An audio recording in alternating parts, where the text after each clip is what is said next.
those of you that I haven't gotten to meet yet, my name is Roselli. I'm privileged to be our union's president. You guys look beautiful. You know, the energy. Sorry. The energy that you've seen here this week, right, is duplicated everywhere, right? Wednesday, I was in Los Angeles County, and it's just extraordinary. Again, you know, the energy that you see here, the unity, the excitement, the press, everything is going on in 18 cities, I think, yesterday, across California. Yesterday, I was in Orange County and San Diego. Your colleagues in San Diego, the same. Just most extraordinary. You know, I've been doing this for 38 years now, right? Lots of strikes, and this one is extraordinary in a number of ways, you know, relative to all of my experience. And the first one is the unity of you and your colleagues. It really is tremendous numbers. Very, very few folks, you know, have gone into work. I mean, it's way past 90%, which is an extraordinary number, folks. And the activity on the picket line, same kind of thing in terms of the percentage of folks that are doing it. Same record-breaking numbers, right, relative to what's normal. You know, I'll tell you, I'm always prepared. You know, you guys are risking a lot. Strikers risk a lot. Losing pay. This is hard. It's cold, right? I'm always prepared for criticism and complaints. It's not happening this time. It's just not happening.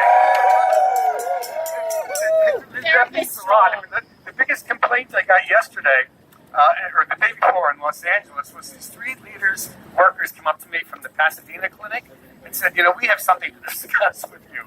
We have a problem with the line of the union that people aren't getting appointments 4, 6, or 8 weeks. In our clinic, that would be a luxury. People have to wait 12 weeks in Pasadena for an appointment. The press that we're getting, right, is just extraordinary.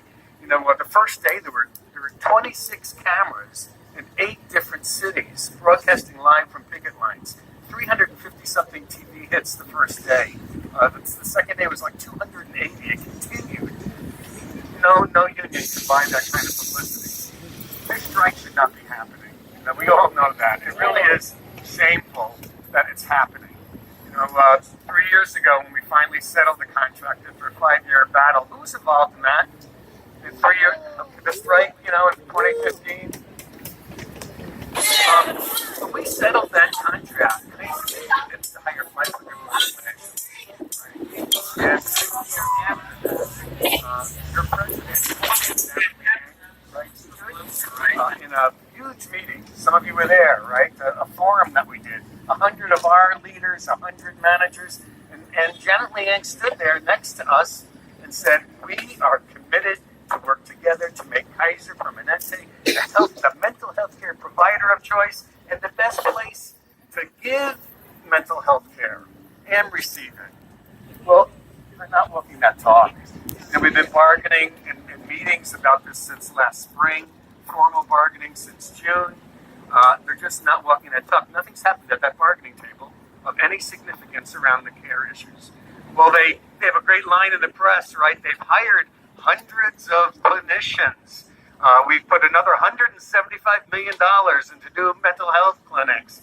Well, they did hire hundreds of clinicians, but also hundreds left. And not just retired. People left because they can't retain them because the work is so hard, right? Burnt out, right? And the ratio of clinicians to Kaiser patients is the same today as it was 3 years ago. No different. Partly because of that turnover and partly because of Kaiser's growth. Just tens and hundreds of thousands of more Kaiser patients to take care of. So that's one issue. In Southern California, by the way, here's a slightly positive thing, although we're not walking their talk yet. In Northern California, they've now agreed that they have to phase out subcontractors, right? Because they can't count on these subcontractors delivering good care. The only way they can guarantee it is to bring them down. That takes time, but they agreed to the concept. Southern California is named Kaiser Permanente, just the opposite. They say it is part of our business plan to subcontract. We're contracting out 40,000 patients patients. Or in Southern California, it's almost a third of all their service, and they're saying that's the way it is. So that's a huge hurdle that we have to get past in Southern California. So that's one of the two issues that we're fighting over. Care. Complicated stuff, right, to resolve it, but we your clinicians can figure it out, right? You guys know how to do it. The second is economics. That they're lying to the press, it's all about money. Well, I'll tell you, it is all about money. Kaiser's got the money. $48 billion in reserves and investments, right? They need to spend it. But it is an economic issue with us, but not the way they're presenting it, right? That's right. We can settle this contract tomorrow from our point of view with the same exact benefit package and COLAs, cost of living percentage increases, that Kaiser has given to 100,000 of their workers that are on the medical side. Yeah. The same thing, nothing more. The same exact thing, right? Yes. And the press are getting that. When I talk to the press, they get it. Parity. It's not only parity for patients, it's parity for the people taking care of the patients. Yeah. Exactly. Second class, right? Exactly. So that's what we're fighting over. Fundamentally important that we have political support, right? Elected leaders regulate healthcare. A large part of funding comes from government. We're winning. We're winning big time. And this strike, helped a great deal with that. Lots of electeds have been on our picket line, but others behind the scenes are really working this. And this week, Tony Atkins, the president of the California Senate, this great leader from San Diego, right, longtime friend of ours, she called Greg Adams, and we prepped her well. She knows the issues, including the benefit package, right? She talked to them about that in detail and said, be clear, I'm standing with NUHW. Yeah. Eric Roselli, met with him last Sunday. He's going to be making a call next week. I'll tell you about next week in a couple of minutes. Speaker Rendon, the same, very important. He's with us. Patrick Kennedy, I hope you've seen the video. If you haven't seen that 3-minute Channel 2 piece from Tuesday night, take a look at it. It's just like a 3-minute summary of the press we're getting, right? People really the press really gets it, right? We're really presenting our point of view. This new relationship with Patrick Kennedy is just the beginning. I mean, he's telling the world that we're the only union in the country. He travels the country constantly that is standing up for mental health care. And he's telling the world that this action in California is going to affect achieving parity in the rest of the country.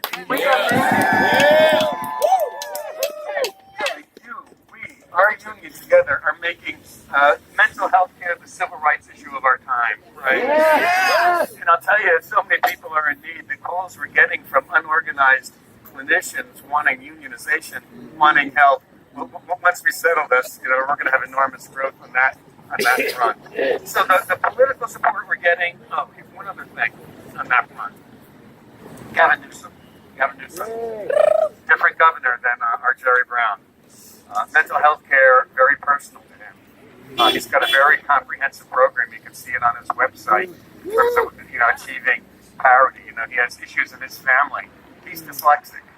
Some of his kids are, and has other issues, experiences that just are important, right, to him prioritizing this. So, the fight we had several years ago, we learned that Kaiser has such inappropriate influence in state government, especially with DMHC, Department of Managed Healthcare, such inappropriate influence. It took us that $4 million fine, dropped the budget. It took us 3 years to get that. Just unbelievable. And we're demonstrating to Gavin's transition team that inappropriate influence, and with the expectation that when he gets in there next month, he's going to appoint some different people to put consumers first, not Kaiser first. So next steps, folks. There's bargaining scheduled next week, both North and South, but it's meaningless. Nothing's happened since June in terms of at the local table, right? But here's the positive front. A few days ago, a guy named Dennis Daphne, who's the national VP for Labor Relations, contacted us and said, requesting a meeting, right? requesting a meeting with Janet Leanne, the president of Northern California, and her counterpart in Southern California. That meeting is scheduled for today. So we're hopeful that means that they really want to get there and we can figure it out. You know, Clem Papazian's going to come to this meeting with us. And one of your colleagues, a psychologist from San Diego, and one of the leaders from the professional unit in Southern California. We'll have that meeting, and we'll then arrange calls and discussions about what happens there and what to do next. Here's my thinking. Now, this is crystal ball stuff, right? Right? Predictions and all of that. So please hear that. This is my thinking. For us to win it all, and we should win it all, total satisfaction on the staffing, patient care stuff, right? And the economic package that we're proposing. By the way, do you know that we have 110 RNs in Southern California, psych nurses, right, in our union? They make 15% less than the medical RNs are working next to. You know, it's an example of what we have to fix. I think we can win it all, but I think to win it all, we're going to have to at least threaten an open ended strike. And that's what I think, right? Like we did the last time. And before we do that, we will have politicians and so many other things lined up, right, before we do it, in hopes of that threat will finally force them to give up and really work with us. So that's my quick update.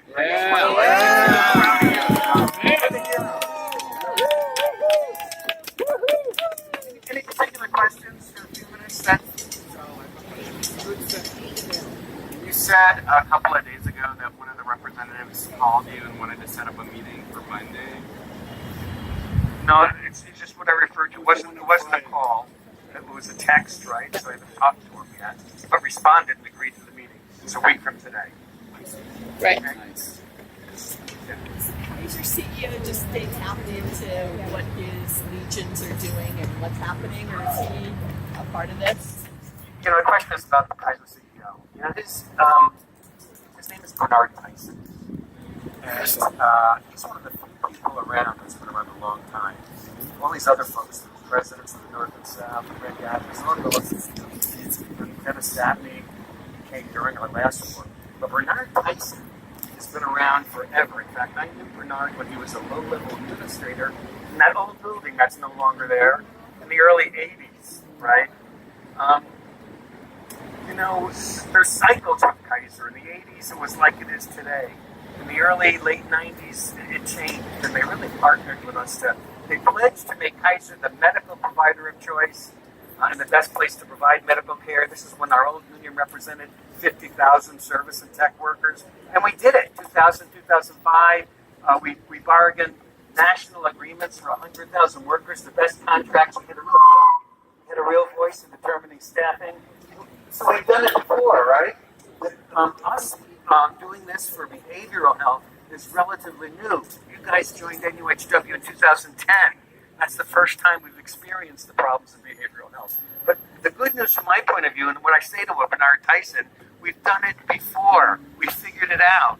We can do it again, right? We can do it again. Yeah.